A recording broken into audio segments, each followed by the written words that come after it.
So of course, we will introduce ourselves first of all, and then we will talk about what are the actual core stressors for leaders, for executives, and then we will touch upon how to build this resilience. We will unpack this topic as well for you.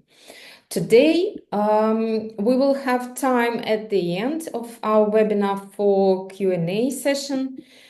And as well, we will have opportunity for you to download free resilience self-assessment from the QR code, which will be placed at the end of our presentation today. So welcome again. Once again, thank you very much for joining us today. We represent Corporate Counseling Services, the company which is professional in mental health, and we are actually the leading B2B mental health services provider. We have been around for more than 35 years, servicing clients of our partner organizations. So far, we are a network of more than 3,000 professionals in 50 different countries and speaking 30 different languages. And we are covering about 2 million people that are reaching out to us for help. So this is through our main service, which is called Employee Assistance Program. We will talk a little bit about this at the end as well. And actually, our company has been one of the first developers of Employee Assistance Program in Western Europe. Since then, our main mission is to deliver the highest quality of services and the expert level of services to our customers, as we believe that this is absolutely unbreakable link between mental well-being of human capital and a company's success.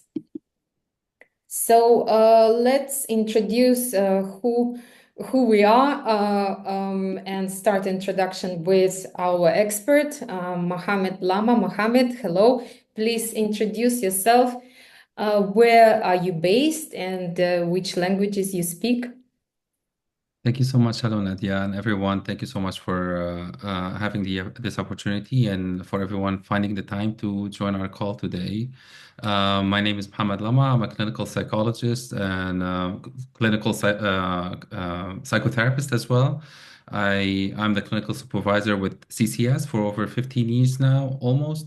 I kind of focus in my work is around providing psychological counseling and crisis management, focused more on trauma-informed supports as well as organizational psychology. I'm based in Jordan, in Amman, in the meantime, and I speak obviously English and Arabic, which are the languages that I work using in the region and also globally. Thank you so much. Back to you, Nadia. Thank you, Mohammed. My name is Nadezhda Saim. I'm Russian, so I speak fluent Russian, and I'm based in Croatia. I speak Croatian and I speak English, a little bit of French, and I'm marketing director in corporate counseling services.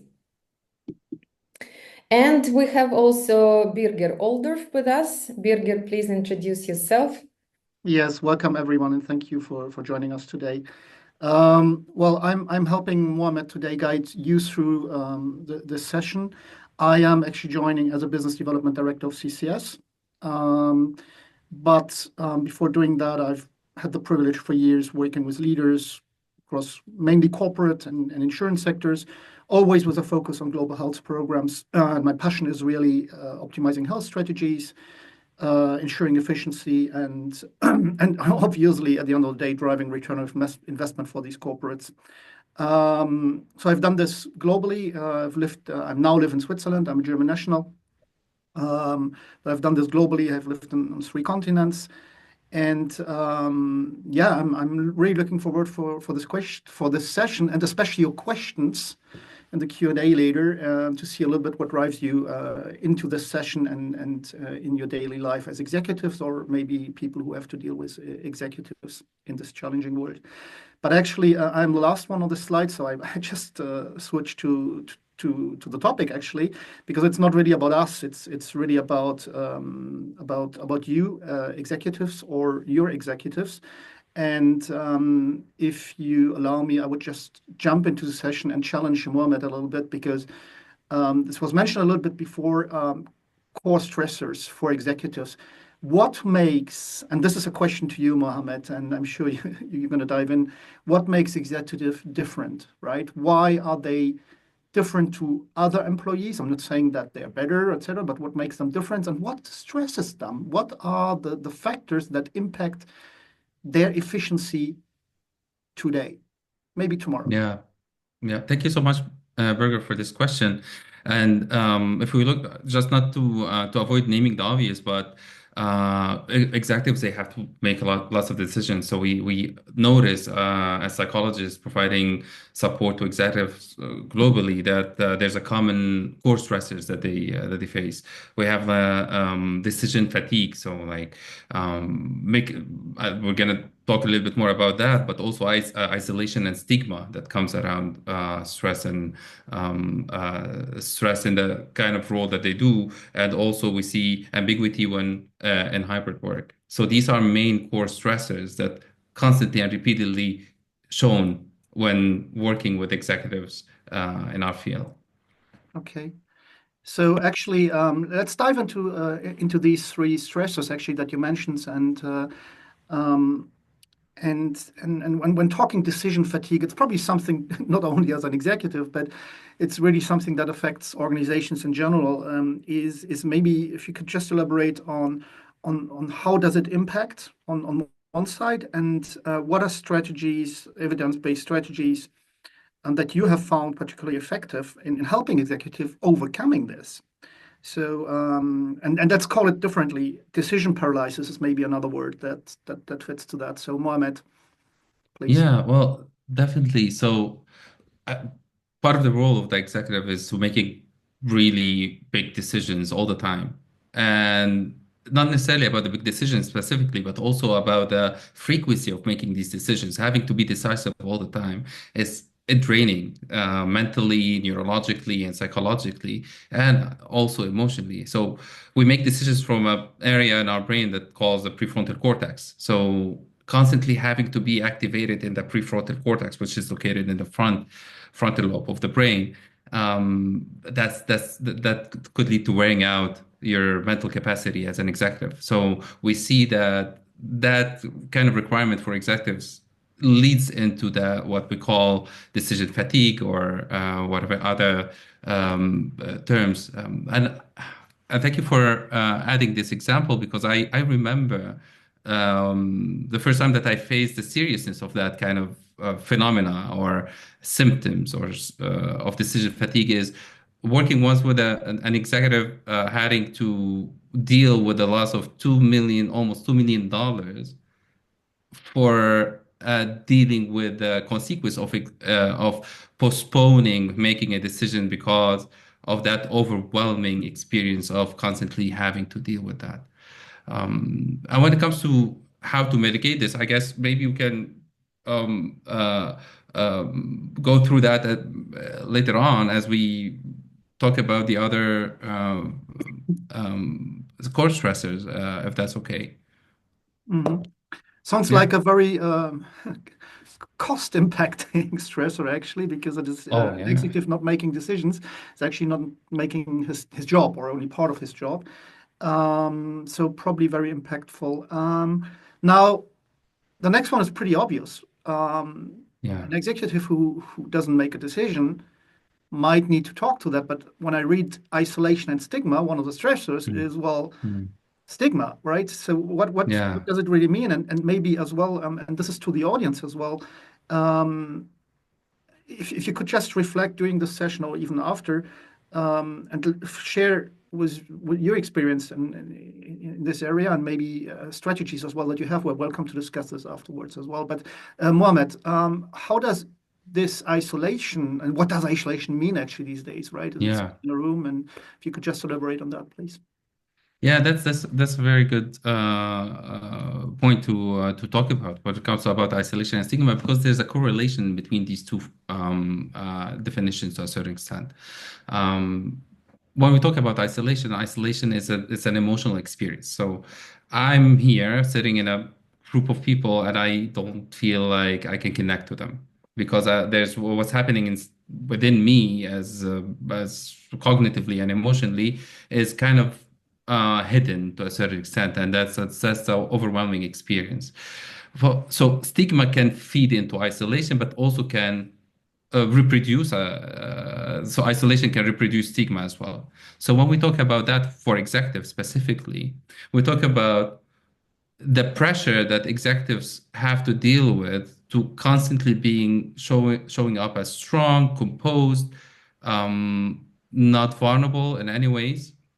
They don't want to be seen as they're struggling with any life struggles to a certain extent when it comes to the kind of work that they do.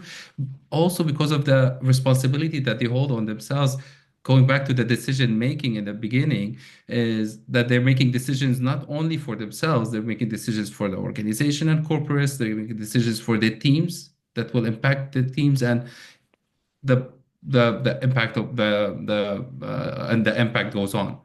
Um, and so you can see like 68% of CEOs feel they can't confide in colleagues about mental health struggles, which is a lot. And that's very, very heavy and creating of isolation. Well, this sense of whatever it happens with me, it stays with me to a certain extent. But that leads to, when we talk about mental health, it leads to um, increasing of anxiety, stress, burnout, and also could lead to depression. And we've seen cases of depression that not necessarily caused by physiological causes, but from dynamic causes that comes from this sense of isolation. And if I may just add something about how isolation can reproduce stigma in the workplace, which is an important factor that we've noticed. When I experience isolation, that means that I'm not connecting to you better. For example, if I don't feel that I can trust you, I won't be able, for example, to start building empathy with you. So I start also whenever you're feeling vulnerable, I'll judge you without me intending to judge you because like there's not this lack of connection and that reduces the sense of empathy among teams, among leaders and their teams as well, and create this sense of stigma around being vulnerable or being struggling within like your daily life at work, which is very normal, right? Very interesting statement, actually, just coming back to stigma, right? When I look at standard or the workforce or the employees in general, there's really a trend, hey, be open, communicate, etc. But actually what you're saying is it's not always in this, it's still not solved for executives. Where do they go, right? Where do they go Yeah, where employees have all sort of resources like, I don't know, an HR department, a team leader or whatever. It's not so true for executives, right? Because there is no room above them, right? Okay, understand. true. Yeah, and I think this links to the next one. It's hybrid work, right? It's been a buzzword since COVID, right? Hybrid, Oh yeah, people are everywhere. I think this attendee group here is from all over the world. Most of them yeah. might not be at home at this moment. They might be somewhere working hybrid, listening to us on a hybrid way. But what does it mean for executives? Which is definitely a reality for them. Yeah, it's like we've been hearing this a lot, and it's not complaining. It's an actual struggle. Dealing with as an executive or a leader or a manager, dealing with a team that they are located in different places. Some of them are working from the office, and others from other locations. That's a challenging task, of course. And from my experience with providing support to executives um, about that specific point or core stressors, I've been hearing executives talking about like the struggle of communication, maintaining a really clear communication with all of the staff, for example, or maybe some of the struggles that they feel that feeds into their stress of making sure that they have really clear and fair performance management. Like how do I perform? How do I manage the performance when there's someone not right there and within the dynamic of my team, for example, or some of these people, how to make everybody's kind of happy to a certain extent, so not to create conflict in the workplace. That's a big stressor, and also maintaining a organizational culture because the collective sense that we have when we are in one place is important, and it's really important for the organization to lead on a certain kind of culture. Mm. And it's a challenge for leaders who has to navigate or struggle around these variables to a certain extent. It is a true stress, of course. Well, Yeah. I think this is a short webinar. We're going to focus on these three stressors, and this was not theoretical. I think it was out of real life, what we see in CCS every day. But for this group today, and because this webinar is really about helping and giving a little bit of guidance, so we've put together, or Mohammed has been so kind to put together a few strategies which you hopefully can utilize as leaders immediately, right? And this comes out of Mhm. experience, having worked with groups, with companies, etc. It's not the whole truth, but it might help you today. So I'm pretty curious about what you're going to tell us now, Mohammed, to give our audience something that they can take Yeah. back and right after this webinar can put in place and try it out. Yeah. Yeah, thank you so much for that. Of course, when we talk about counseling, we're not talking about only just dealing with emotions and being zen and all of these things. There's practical cognitive tools that we can use to actually help increasing efficiency for executives, and that's by default will help the organization, teams and organizations. For example, when we talk about cognitive decision fatigue, so like there's a lot of work happening here in my mind. And so one of the ways to reduce this level of hyperarousal in the mind, for example, is to use a tool like a thought recording worksheet, trying to find ways that we have different worksheets that has been developed by psychologists and studies that proves that, well, these worksheets can help the cognitive process of a person having to be very efficient. I use them myself. People ask me, how are you being that efficient, like navigating all of these things that you do? And that has been really helpful. Sometimes changing the state of mind and connecting to values, like replacing I must get this 100% right by maybe make the best decision with available data. And we've noticed that leaders using cognitive behavioral therapy techniques, which what we use in short-term counseling and solution-focused support, report 40% faster decision making, and that's measurable. Which actually addresses the first core stressor, which was decision fatigue, right? Yeah. Yeah. Okay. Right. Well, here's your action Yeah. plan. I can see that. Exactly. And so when we talk about isolation, we said at the beginning, it's an emotional experience. I can be sitting with you and feeling isolated. So it's good to break this isolation by scheduling weekly connection hours, for example. And this is where we talk about counseling, not as therapy or as treatment. So counseling can be just a conversation to have with someone in a confidential matter that breaks this kind of isolation. And this is the big major value of all families of talk support, okay, counseling, therapy, coaching, or whatever. So scheduling these weekly connections. It could be with a friend that I trust. It could be with a colleague. It doesn't have to be with a counselor as well.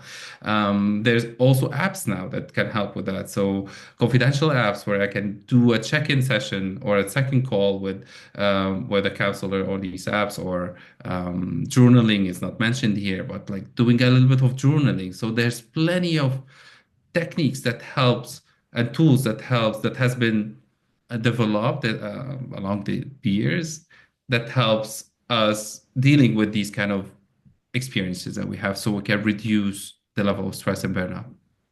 We can also Sounds pretty easy. Oh, A yeah. connection hour once per week with a trusted person. Sounds pretty easy. Yeah. Yeah. I would be interested if anybody wants to comment on this, if this is something you have done in the past or you are doing, or maybe after this webinar will try, right? So put it in FAQ afterwards or in comments. Would be very curious on that. The third stressor, what Yeah. can we do about that? Yeah, well, so when talking about ambiguity, I want to just like let's do this little experiment, Burger. All right. So you're here in this room, this like call that we have here. Imagine that yourself, that you're, maybe everybody else is listening to us. Imagine that you're having to deal with this call and also another call at the same time, simultaneously somewhere else, right? So it's like the ambiguity of hybrid. So you have to be in two different places at the same time. And that's kind of, we can do multitasking, of course, but when it comes to the nervous system, we only deal with one environment in multitasking. We cannot be in two places at the same time. And that's very exhausting to the brain. So that's why we have like these little tools and techniques that you can do anytime, anywhere, Or right even now, on your chair. Yes, like let's go. yeah, well, this is a grounding technique exercise. Name me a few things that you can see at this moment here, like in your surrounding or here in the call. I can see my empty glass. I'm watching Right. outside the window. It's beautiful sunny day in Switzerland today. And well, there's few more other things. I can see you, Mohamed, which is very pleasant. Thank A you. few other things. Yeah. Yeah, exactly. Like name for a few things, not necessarily for that you can touch around you. Well, nobody's seeing that, but because I'm stressed, I'm holding my note papers here all the time, which is pretty helpful. All right. And I'm touching them, and actually, Yeah. have a bald pen as well. It's not visible here, so I have a few things which I can grab, right? Yeah. Which help bring me down. Yeah, exactly. What about like name few things that you can hear Well, your around you voice, at this moment? Mohammed, Yeah, very pleasant. exactly. And there were Thank birds you. this morning outside, right? Fantastic. Yeah, What do you yeah, think? yeah. And what about things that you can smell? Oh, the coffee, Swiss coffee, Yeah. right Mm. next to me. It's pretty nice. All right. I can Okay. concentrate on Uh, that. and just try to take a deep breath. I can do that simultaneously. I think everybody can do that in the call. Just Yes. Yeah. Yeah. obviously, Mohammed, these things are not long-term solutions, but need to be implemented, right? And need to be put in a Yeah. structure. And Yes. that's where probably psychologists or corporate health specialists come in. Yeah. Um, it's just an example how I think of techniques that you try to implement as a rule, as a culture, as a behavioral change process in the organizations. Yeah, of course, definitely. So we know that the organizations, they want to be efficient, and that's why where EAP as a confidential system comes to help out leaders and employees, in addition to family members, dependent family members of their employees, because we believe, as counsel, as psychologists, overall, that the environment of the person also influence a lot about their well-being and efficacy and their capability to be efficient. So that support is tailored to serve the well-being of people in need at the moment, right? I And think yeah. sorry, I think we came No, to go ahead. an end of the exercises, and I hope we gave you a few hints how to approach this. Nadia announced before that we're going to talk about employee assistance, and general employee assistance is actually something that helps an organization exactly doing these, going through identifying stressors, addressing them, and making people more efficient, especially executives. If you, as an organization, are thinking about implementing an AP, and there's a lot of providers out there, there's us, we are very specific when it comes to culture, to global reach, to experience. Others may have other other key strengths or key addressers. It's really about when you think about, Nadia, if you could just go back, if you think about that, I think the most important, we heard it today, it's privacy.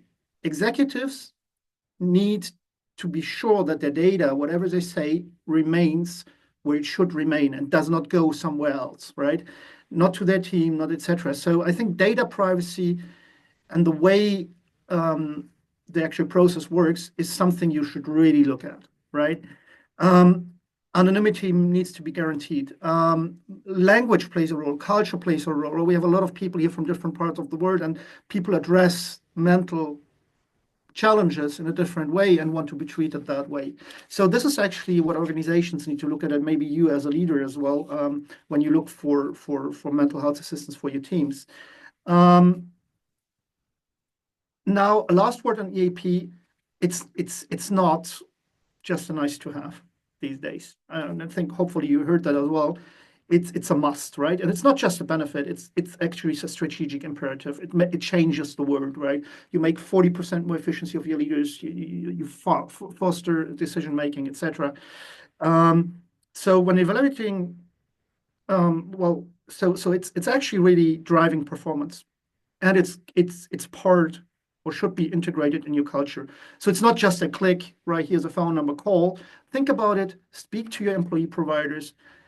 Understand how they approach things. Sometimes things work better with one than the others, but these are questions you need to address. And I think that's the end of the seminar, at least for me.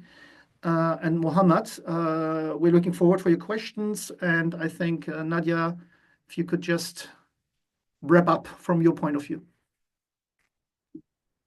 Yes, thank you very much, colleagues. It was a pleasure for me also to listen to you interacting, and I was partaking in the exercise myself as Mohammed was walking us through this grounding technique, which is really very helpful. And I use it sometimes as well, because I'm also executive, as you wish, and responsible for teams, and things become sometimes very hectic. So it's really some tools and tips and tricks that we tried today to equip you with, that you can use in your everyday life.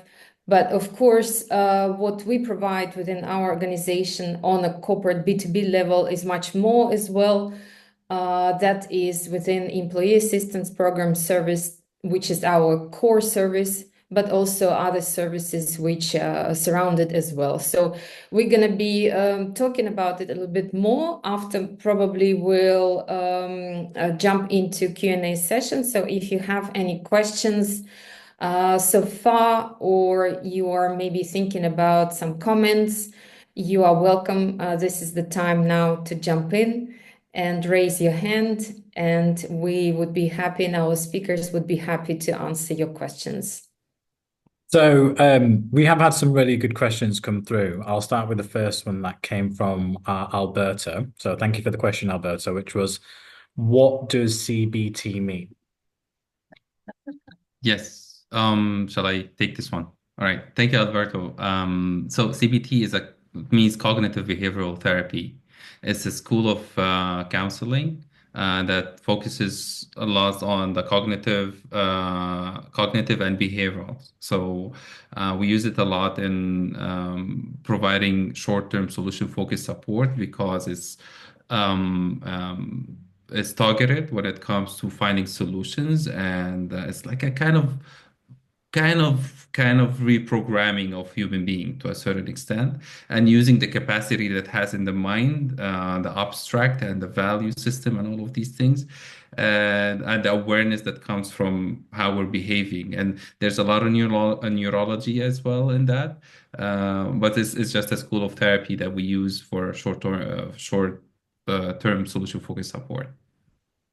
Thank you, Mohammed. I will probably allow to add a little bit. So today we have tried to open up for you also this terminology that we are using within our expert level, within our psychologists network. So this terminology is really kind of internal and is not something that we put forward in our communication within the counseling sessions. Within the counseling sessions, you will find exercises like we have talked you through. So it's really easy without any specific terms, but really practical and leading to a solution of a problem. So leave this terminology with us. Don't worry too much about what it means, but it's just to give you understanding that we are a quality provider, and the expertise and the level and the depth of the clinical expertise behind our services is there. So be sure of that. So we getting a few more questions in. Thank you, Brian, for your question in the chat. Um, I'll quickly jump to Molly's question, which is, can decision fatigue impact physical performance for an executive? Oh, yes, definitely. Thank you so much, Moni, for such a question. Cognitive and physical are correlated. So there's whatever happens in the mind at the end of the day, the brain is an organ in the body, like any other organ, but has different kind of functionalities, right? So what happens here impact here as well. And if I'm not feeling well, I'm acting also accordingly. So the way I perform, the way I interact, the way I behave, it's manifested by the way I feel and think as well, and that constantly feeding into a spiral loop of feeding into each other. So we see definitely when there's a where there's a issue with decision fatigue, that means there's a potential of increasing anxiety and stress. That means that there's a potential of leading into burnout, and burnout happens as a physical experience. When we see people burnt out, they might also experiencing some body aches, muscle tension. We see people a lot going to doctors and say like, yeah, I'm not sleeping well. I have this headache. My digestive system is not working well. I'm developing, I don't know, sometimes skin related issues. And the doctor says, well, there's nothing wrong with you after the medical checks. You must be stressed. And that's it. So that's it. That's that where it comes from to a certain extent, because physical health is very well connected to mental health. What happens in the mind or in the brain happens also with the other organs, because we're a neurological creature that operates on sensations and hormones to a certain extent. And when we're hyperaroused, when we're stressed, hormones becomes changes in our bodies, and definitely the functions of other organs as well. And that also leads to behavioral changes to sorry if I maybe elaborated a little more on that, but there's so much to be talked about when it comes to this subject. So yeah, I hope I We're answered all a little bit. available afterwards as well for questions. Fantastic. So I'll quickly jump to Brian Piper's question. So thank you, Brian. And he's put it in the chat, not in the Q&A. So he said, what are triggers to identify there is an issue? All right. Okay, great. So believe that that could be what are the triggers that I can identify within myself or within someone else.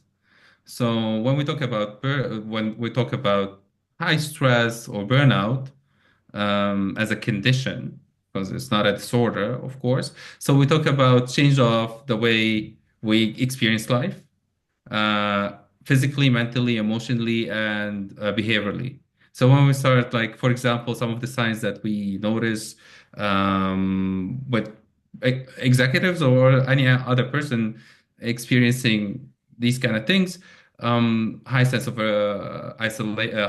irritability, for example. So become irritable, incapable of making maybe decision easily, indecisiveness, withdrawal, I don't know, the sense, maybe high sense of suspiciousness around them as well, being cynical, disconnected,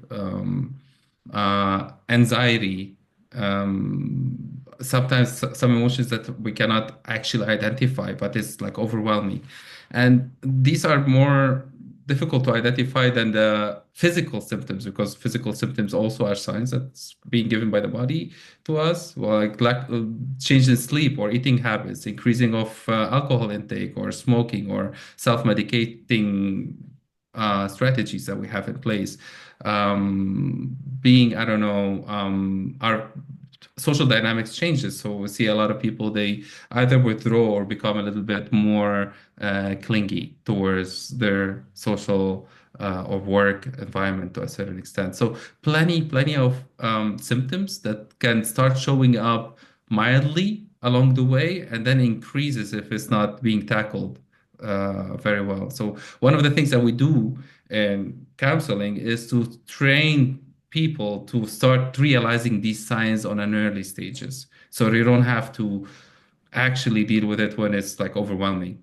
So there's a preventive as well aspect to counseling in these cases. Thank you, Mohammed, and thank you for the question, Brian. I think the next question from Molly in the Q&A kind of follows up from this quite well. She says, as a company manager, what should we look out for from colleagues for hints of burnout, and what impact does this have on team performance? Oh yeah, definitely. So burnout and stress, they're kind of contagious to a certain extent. So we don't talk about that so much in terms of how contagious they can be. So like we say, like bad energy or good energy or whatever. But some of us, if we're struggling within a group, our struggle is gonna be also impacting others. What it looks to us from the outside as someone being cynical, maybe it's just someone being burned out. So cynicism could be sign of burnout, being withdrawal, not showing up on time. There's so many behaviors that can be interpreted as someone being irresponsible, while it could be actually someone struggling with the impact of overwhelming impact of not necessarily being able to deal with all of this. And that will impact others around them emotionally, because if Burger, for example, is like not smiling into my face like every day, I'll be like, oh, what's happening here? Did I do anything wrong? And I'll start like building this kind of distance and suspiciousness with him, and that will impact also the dynamics at work. That will impact me as well as a person, and that's how the domino effect happens, and that's why we do train managers and executives on how to identify well-being issues and how to respond to these well-being issues as well. Uh, Best case scenario at early stage, if it happens, right? All right. Thank you, Mohammed. We have another question from Alberto, which is, in grounding techniques, only objects are named. Is it possible to involve the body more? Oh, yeah, that's a very good question. So there's plenty of tools, and I'm gonna talk a little bit about this. So there are grounding techniques, different grounding techniques, and different mindfulness techniques and emotional regulation techniques. So that tool specifically is just to bring the nervous system back to one place, right? As you notice, like what do you see around you? What do you hear? What do you smell? What do you sense? And to take a deep breath. So it's just for people to realize where they are at this moment. It's just reinforming or feeding back to the brain that I'm not necessarily in that other place that I need to be dealing with at this moment. So let's say I'm anxious about what's happening in the other room, and I cannot be here, and that's very stressful for my nervous system because I'm trying to deal with an environment that I'm not actually physically there. So I'm just bringing all attention to here. So I'm using the body, but through the sensory system that I have. So I'm just telling my nervous system that I'm through my eyes, ears, smell, and all these five senses that I'm here at this moment and in the present. There are plenty of other exercises where we do um, body work, like muscle relaxations or muscle extension relaxation or deep breathing exercises. And these all are tools that we recommend for people in high functional, stressful environment to equip themselves with, so they can actually keep on checking and regulating themselves so they keep a certain kind of balance. Um, and it's influential as well, because if you are as a leader doing all of these things, people will follow you as well. They will be taking care of themselves, right? Fantastic. Thank you, Mohammed. That's all the questions we have in the Q&A. I know some people joined mid-event in the attendees list. So if there's any other questions, feel free to now pop them into the Q&A or put them in the chat. Or right now you can unmute yourselves and ask the questions directly to both Birger and Mohammed if you wish. Do we have any Yes. questions? And whilst maybe everybody are thinking about what to ask Mohammed, because yes, you are really great in answering these questions in a deep way. Thank you very much. I also popped up on the screen for you this QR code, which you can scan. So this is a self-assessment that is tailored in kind of a questionnaire that you can pass and summarize the score. And then it also gives a tailored action plan according to your score. So it's not only kind of a questionnaire, but also some actions that you can take to bring your score maybe to a better level in terms of resilience and leadership effectiveness. So please feel free to scan this QR code and download the card. Fantastic. Thank you for sharing that, Nadia. Do any of our attendees want to come on mute or go into the chat and ask any other questions of our panelists? Please do. I encourage you all because yeah, it's not always we have such experts from our team free free for you to yes, free for you to actually interact with and ask and answer for them to answer specific questions of yours. I can't see any other questions coming in at this stage, but there will be recording of this entire event as those people are aware these recordings started at the start.